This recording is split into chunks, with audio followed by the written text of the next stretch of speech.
बहुत शुक्रिया, आपने हमारे दोबारा मौका दिया। आप अक्सर हमें याद करते रहते हैं, हम भी आपको याद करते रहते हैं।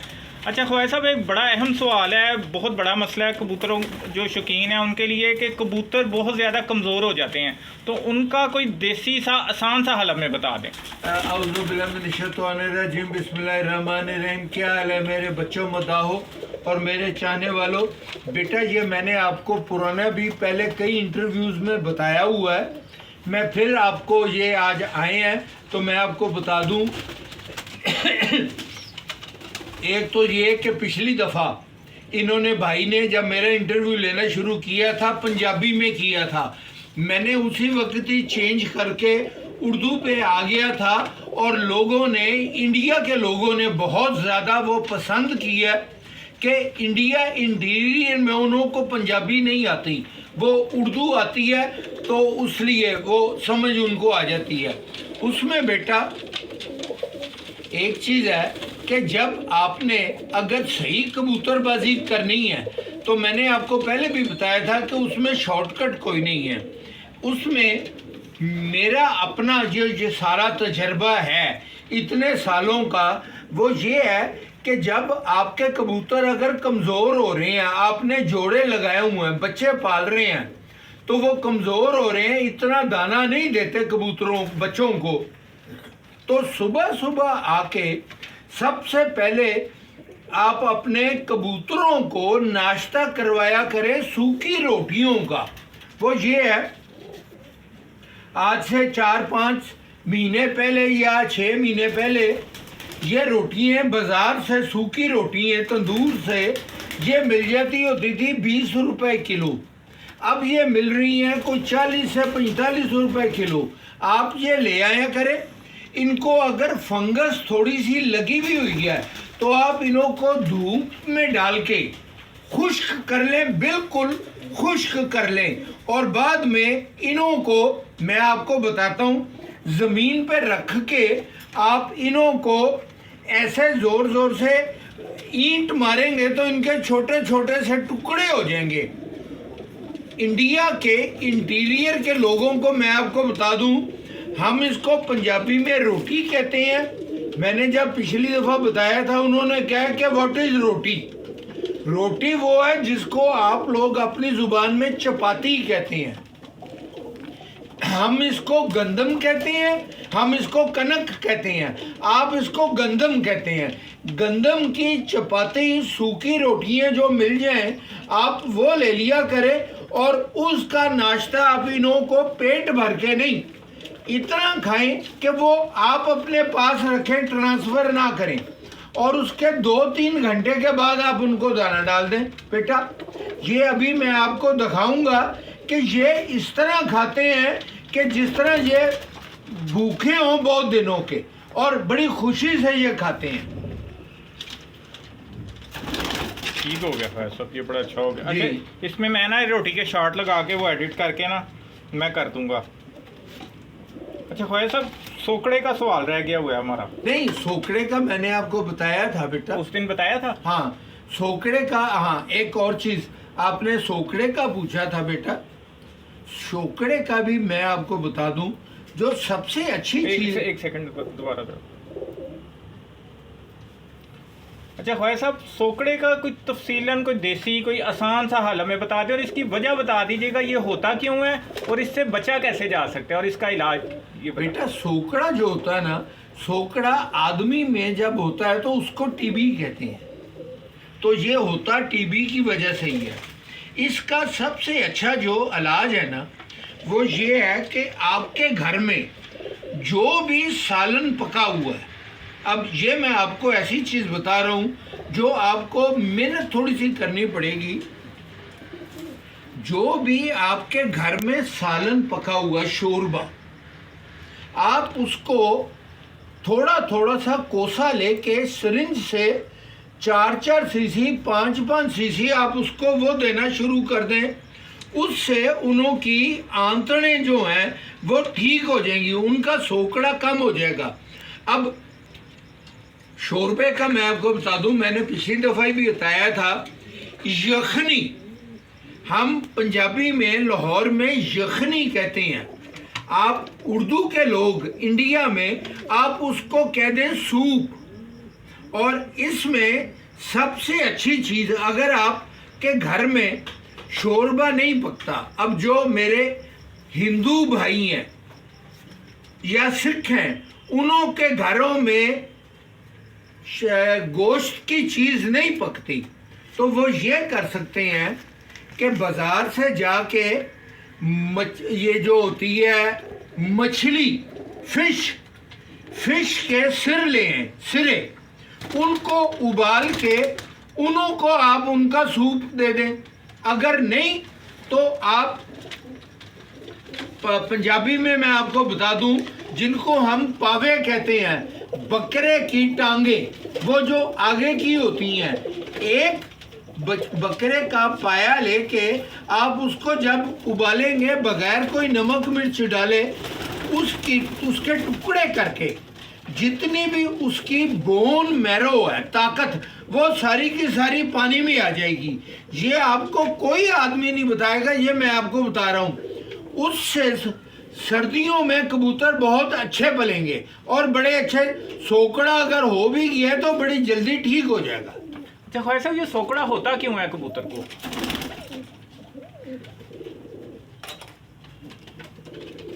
बेटा सोकड़ा तब होता है कि जब वो खाए ज़्यादा और हजम ना करे, तो उसमें आपने उन्हों का हाजमा ठीक करना है।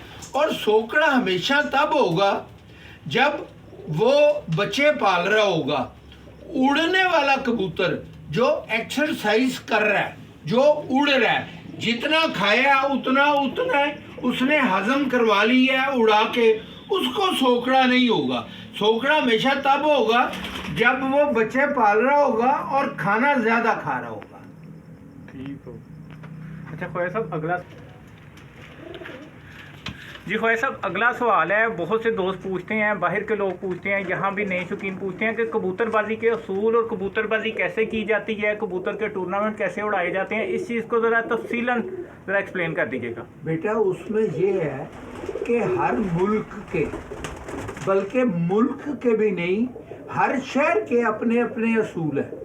पाकिस्तान में भी, अब पाकिस्तान तो एक ही पाकिस्तान है, कराची के असूल और हैं, लाहौर के असूल और हैं, जेलम के असूल और हैं, पिंडी के असूल और हैं। ये डिपेंड करता है म्यूचुअल अंडरस्टैंडिंग पे, कि म्यूचुअल अंडरस्टैंडिंग में आपको बता दूं, जो उस शहर के बड़े उस्ताद हैं, सियालकोट के असूल और हैं, जो उधर के उस्ताद हैं इंतज़ामिया, वो आपस में बैठ के डिसाइड करते हैं कि क्या असूल है। अब इंडिया के एक असूल ऐसे हैं जो और पाकिस्तान में कहीं पे भी नहीं है। अब आज इंडिया में, पाकिस्तान में अब आज कहीं पे भी बाजी नहीं है, पर इंडिया में रायबरेली और यूपी अंदर मुरादाबाद, लखनऊ, रामपुर में आज बाजी उड़ी हुई है। वो इतवार को बाजी उड़ाते हैं, 21 कबूतर उड़ाते हैं, डिसाइड किया होता उन्होंने, 21 कबूतर उड़ाते हैं या 19 कबूतर उड़ाते हैं। सुबह वो 7 बजे कबूतर उड़ाते हैं और वो कबूतरों का टाइम नोट करते हैं। अखीरले कबूतर की वो नहीं होती, वो टाइम नोट करती हैं। जो कबूतर 12 बजे के बाद बैठना शुरू करे, उनका वो टाइम नोट करना शुरू कर देते हैं, चाहे 1 बैठे, चाहे 2 बैठे, चाहे 4 बैठे। उन्होंने घंटे गिनने हैं कि 12 बजे के बाद कितने घंटे हुए हैं। अब अगर एक कबूतरबाज ने 21 कबूतर उड़ाए हैं, उसके 17-18 कबूतर 12 बजे से पहले बैठ गए हैं, और 12 बजे के बाद अगर उसके 2 कबूतर बैठे हैं, एक शॉट हो गया, तो उन 2 कबूतरों के घंटे गिने जाएंगे। ये चीज़ हमारे पाकिस्तान में नहीं है, ये इंडिया में है। आजकल जो मौसम है वो 12 बजे का है, और जो गर्मियों में जिसको हम जाड़ा कहते हैं, वो आप लोग जाड़ा कहते हैं, हम तो नहीं कहते, वो गर्मियों में मई से पहले अप्रैल के महीने में जो बाजी आती है उसमें वो 11 कबूतर उड़ाते हैं या 21 कबूतर उड़ाते हैं और उनमें टाइम गिना जाता है 9 बजे के बाद का। तो ये बेटा अपने अपने मुल्क के अपने अपने शहर के असूल हैं। अब पाकिस्तान में ही जो एक पाकिस्तान का पंजाब का कप बड़ा उड़ता है वो उड़ता है 10 मई से।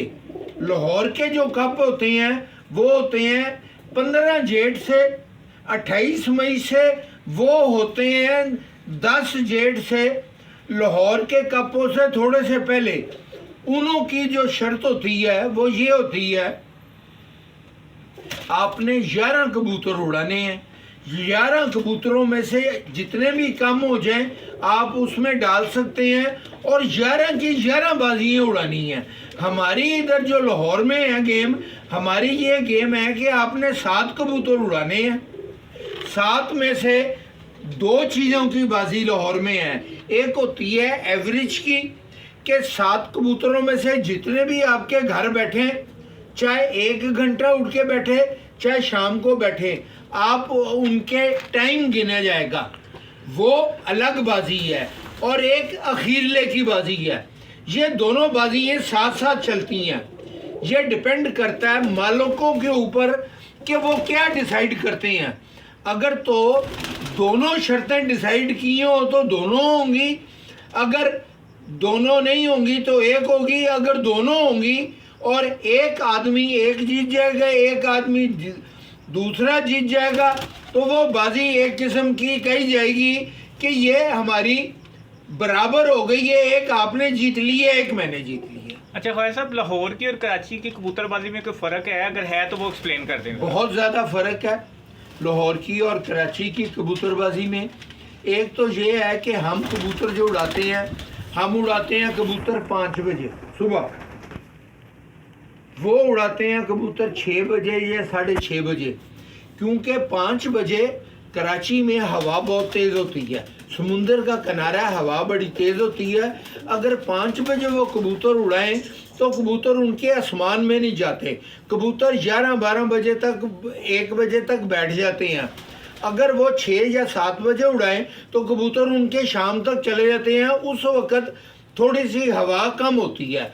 तो इसलिए उनों का और हमारा एक तो टाइम का फ़र्क है और दूसरा यही फ़र्क है बेटा कि उनों में भी एवरेज देखी जाती है। अखीर ये डिपेंड वही मेरी चीज़ आ गई कि डिपेंड करती है मालिकों के ऊपर कि वो क्या डिसाइड करें। अच्छा ख्वाजा साहब, KPK में कबूतरबाजी कैसे की जाती है? KPK में बेटा अब आजकल कबूतरबाजी बहुत ज़्यादा हो रही है। पहले जो हमारे पठान भाई थे वो मुर्गे और तीतर और बटेरे लड़ाया करते थे, पर अब वो कबूतर में जा रहे हैं और वो 11 कबूतर उड़ा रहे हैं। और उन्होंने पहले वो जब शुरू हुए थे तो वो नीची वाले कबूतरों में शुरू हुए थे, पर अब वो भी ऊंची वाले कबूतरों में आ गए हैं। और मैं बड़ा खुश हूँ कि मेरे बड़े मद्दाह हैं जो KPK में हैं, पर सबसे बड़ा जो ड्रॉबैक है उस इलाके में पूरे KPK में कि उधर बाज और बैरी बहुत ज़्यादा है। हमारे इधर बाज और बैरी होता है, आजकल होता है, क्योंकि बाज और बैरी इधर आ जाती है और आके इधर अंडे बच्चे देती है। उधर KPK में जंगल बहुत ज़्यादा है। अब सवात में मेरे बहुत ज़्यादा फॉलोअर्स हैं, उधर कोई दिन नहीं होता जिस दिन किसी ना किसी का कोई कबूतर आंखों के सामने को बैरी पकड़ के ना ले के जाए। तो उन्हों को तादाद में कबूतर हमसे थोड़े से ज़्यादा छोड़ने पड़ते हैं कि ज़ाया उनके बहुत होते हैं। ठीक, ओके। अच्छा ख्वाजा साहब, KPK का एक इलाका है कोहाट, जी। वहाँ पे एक दरिया खान साहब हैं, उन्होंने आपको सलाम भी कहा है। थैंक यू वेरी और मच। वो रेसर कबूतरों का शौक करते हैं। वो कहते हैं जी रेसर कबूतरों के लिए कोई अच्छी टिप हमें बता दें।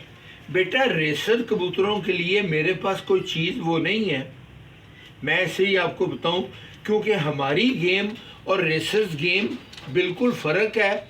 आप रेसर्स में हैं और अगर आप पढ़े लिखे हैं तो आप यूट्यूब पे जाके बेल्जियम के लोगों से वो पूछ लें कि बेल्जियम के लोग क्या करते हैं। एक रेसर्स कबूतरों की लाहौर में दवाई मिलती है, उसको कहते हैं रिकवरी पाउडर। ये मैं आपको बता दूं, मुझको पता है, उसको कहते हैं रिकवरी पाउडर। वो 10,000 रुपए की इतनी सी डब्बी मिलती है और लाइट ब्लू कलर का वो पाउडर है, वो मेड इन बेल्जियम है। अब कई आदमियों ने, हमारे शौकीनों ने भी रिकवरी पाउडर को अपनी गेम में इंट्रोड्यूस करना शुरू कर दिया। उससे कबूतर का स्टेमिना ज़्यादा होता है और उड़ाने से आपने 3-4 घंटे पहले उसको पानी में थोड़ा सा नीम गर्म करके उसके ऊपर लिखा हुआ है कि बॉडी वेट कबूतर का कितना है, उस हिसाब से आप उसको नीम गर्म करके उसकी जो रिक्वायरमेंट है वो पूरी कर दें तो आपका रिजल्ट ठीक आ जाएगा। अच्छा ख्वाजा साहब, एक गोली है आइडियल पिल। आइडियल पिल, अच्छा, वो इस्तेमाल करनी चाहिए या नहीं करनी चाहिए, उसका रिजल्ट क्या है, उसके बारे में जरा डिटेल बता दें। बेटा आइडियल पिल मैंने देखी है। सबसे पहले एक मेरे दोस्त हैं, उनका भी बहुत ज़्यादा बाहर के मुल्कों से आना जाना है, कबूतरबाज हैं, हमारे ही शौकीन हैं। उनके पास मैंने आइडियल पिल देखी थी। उनके कबूतर का घुट ख़राब हो गया हुआ था, वो ज़मीन पे फिर रहा था। तो मैंने कहा कि शेख साहब, ये मैं आपको बता दूं, वो शेख ताहिर हैं, अल्लाह उनकी उम्र दराज करे। वो आजकल बेचारे बीमार रहते हैं तो उनके लिए भी आप दुआ किया करें। बहुत ताहिर हम उनको कहते हैं। उनके पास आइडियल पिल थी, सबसे पहले मैंने देखी। वो कबूतर का घुट ख़राब हुआ था, ज़मीन पे वो फिर रहा था। उन्होंने उसको आइडियल पिल दी है और मुझको कहा कि ख्वाजा साहब ये देखना, ये 10 मिनट में कबूतर ऊपर चला जाएगा। और हकीकतन यही हुआ था। आइडियल पिल देने के बाद 10 मिनट में कबूतर ने ऐसे ऐसे करके ऊपर जाना शुरू कर दिया था। तो बेटा अब देखें, हम लोगों ने अपनी कबूतरबाजी में इतनी रिसर्च नहीं की, हम लकीर के फ़कीर रहे हैं, हम पुरानी चीज़ों पे ही रहे हैं।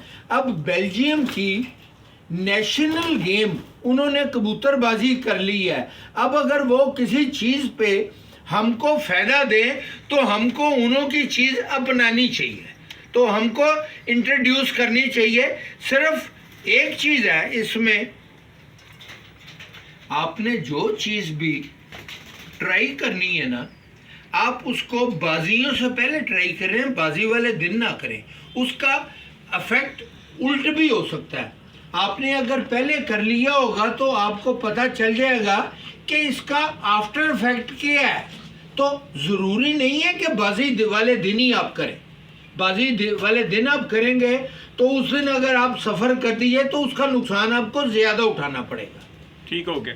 अच्छा ख्वाजा साहब, कहा जाता है, आपने भी बताया था कि कबूतर की 90% बीमारियों की जो जड़ होती है वो हाजमा होता है जी। हाजमे को मेंटेन रखने के लिए कोई आसान से तरीके बता दें। हाजमे को मेंटेन करने के लिए बेटा यही है कि कबूतरों के पास आप हर वक्त दाना पड़ा ना रहने दें। जिस वक्त कबूतर दाना खा लें, हम आदमी भी जब ज़्यादा खाते हैं तो हम बीमार होते हैं। अगर थोड़ा खा के, हदीस भी है और हमारे औलिया करामों ने भी कहा हुआ है कि थोड़े सी पेट भूखा रख के ही आप खाना ख़त्म कर दें। आपको अगर भूख 3 रोटियों की है तो आप 2.5 रोटियां खाएं। दाना भी आप उनको थोड़ा डालें कि कबूतर भूखा रहे। जब आप दूसरे दिन कबूतरों को दाना डालें तो कबूतर भूखा हो और दाना मांग रहा हो। ये ना हो कि आप दाना डालें और दाना खाने ना आए।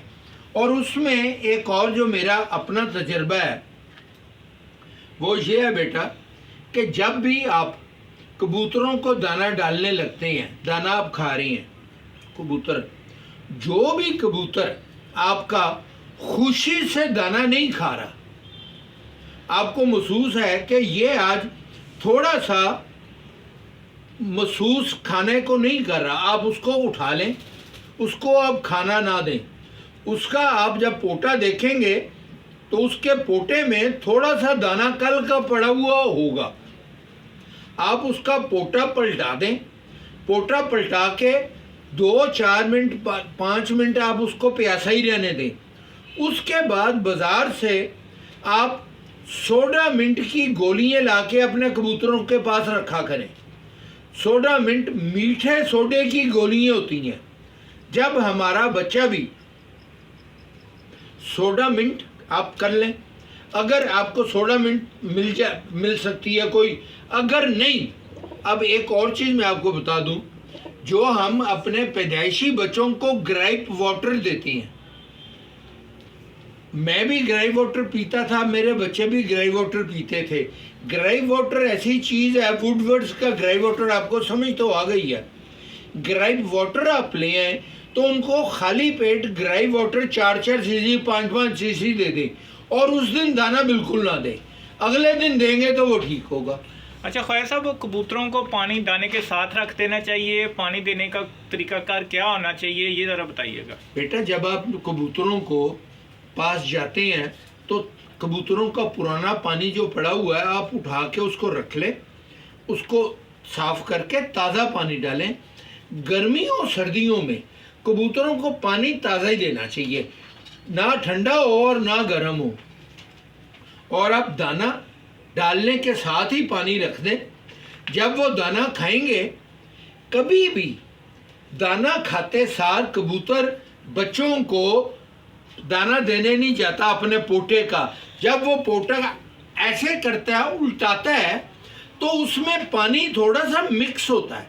तो जब तक कबूतर दाना खा के पानी पिएगा नहीं तो वो ट्रांसफ़र अपना दाना बच्चों को कैसे करेगा।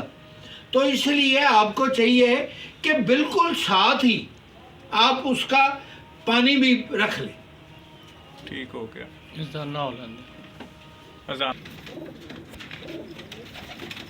ख्वाजा साहब, हमें अब हम आपसे बात करेंगे उस्तादी शागिर्दी के बारे में। सबसे पहले आप हमें बताएं कि इंडिया में उस्तादी शागिर्दी क्या होती है। बेटा, मुझको अब डिटेल में इंडिया की और पाकिस्तान की मुझको पाकिस्तान की उस्तादी शागिर्दी का तो पता है, पर माफ़ करें, मुझको इंडिया की उस्तादी ये हर एरिया पे डिपेंड करता है। ये ज़रा मैं दोबारा ख्वाजा साहब, फिर इसमें सिर्फ पाकिस्तान का ऐड, पाकिस्तान की फिर आप ना 2-3 शहरों की, लाहौर, कराची, 2-3 बड़े शहरों की बता दीजिएगा। अच्छा ख्वाजा साहब, बड़ा अहम सवाल है, किसी ने आज तक किया ही नहीं, बल्कि सोशल मीडिया पे होना चाहिए, लोगों को पता होना चाहिए।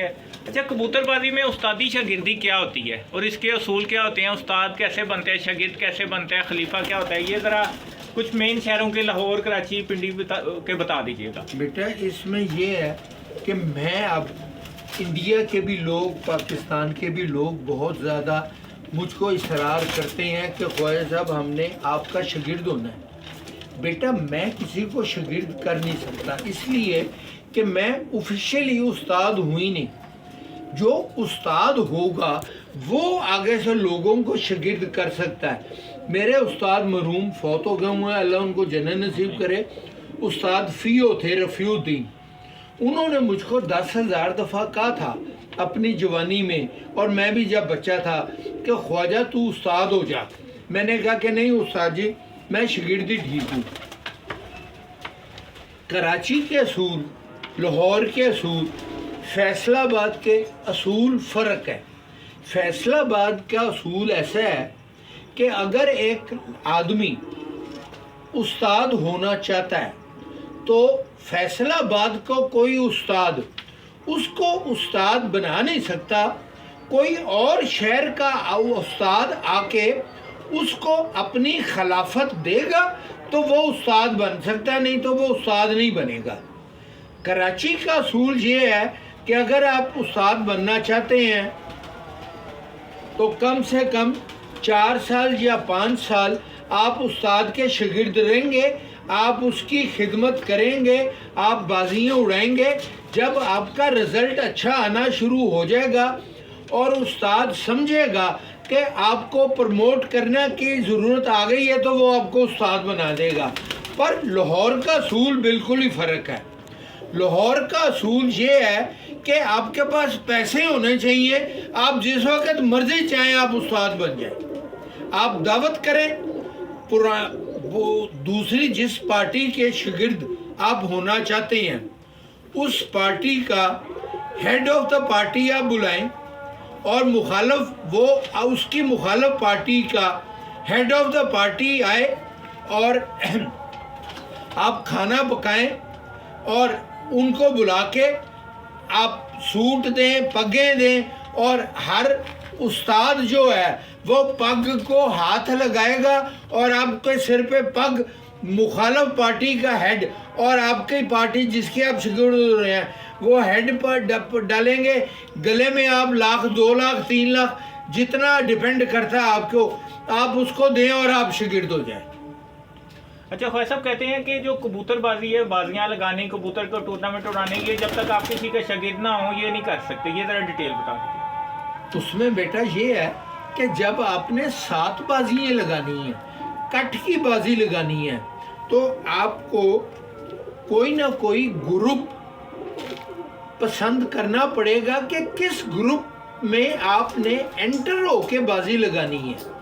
और वो ग्रुप एंटर होने के लिए आपको किसी उस्ताद का शागिर्द भी नहीं बल्कि उस्ताद होना पड़ेगा, क्योंकि जो ग्रुप की कट की बाजी है ना वो शागिर्दों की अलग लगती हैं और उस्तादों की अलग लगती हैं।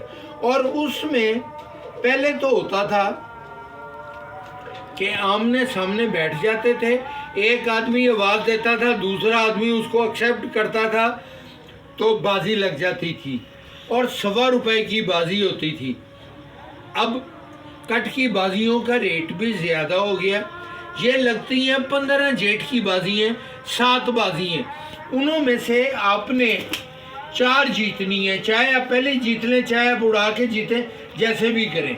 इनों के लिए आपको उस्ताद होना ज़रूरी है। अच्छा ख्वाजा साहब, ये जो कबूतरबाजी होती है, कोई भी टूर्नामेंट उड़ाने के लिए, कोई भी एक दिन का भी उड़ाने के लिए क्या उस्तादी शागिर्दी के बगैर बंदा नहीं हिस्सा ले सकता इसमें? नहीं, उसमें ये होता है बेटा, आप हिस्सा तो ले सकते हैं, पर उसमें ये होता है अगर आपका किसी के साथ, आप किसी के शागिर्द नहीं हैं, किसी ने आपके साथ बाजी तो लगा ली है, अगर इख्तलाफ हो गया तो फैसला कौन करेगा? बिल्कुल ठीक। इसलिए ये ज़रूरी है कि कोई ना कोई पार्टी को बिलोंग करे, कहीं पे आपकी से हो, और अगर कोई इख्तलाफ हो जाए तो कोई बड़ा आके अंदर इंटरफेयर तो कर सके ना। अगर अब मैं किसी का शागिर्द ही नहीं हूँ तो कोई आदमी आके मेरी लड़ाई में क्यों पड़ेगा? तो उसलिए किसी का शागिर्द होना ज़रूरी है। ठीक हो गया। अच्छा ख्वाजा साहब, अब 2-3 कबूतरों की हिस्ट्री आपने बता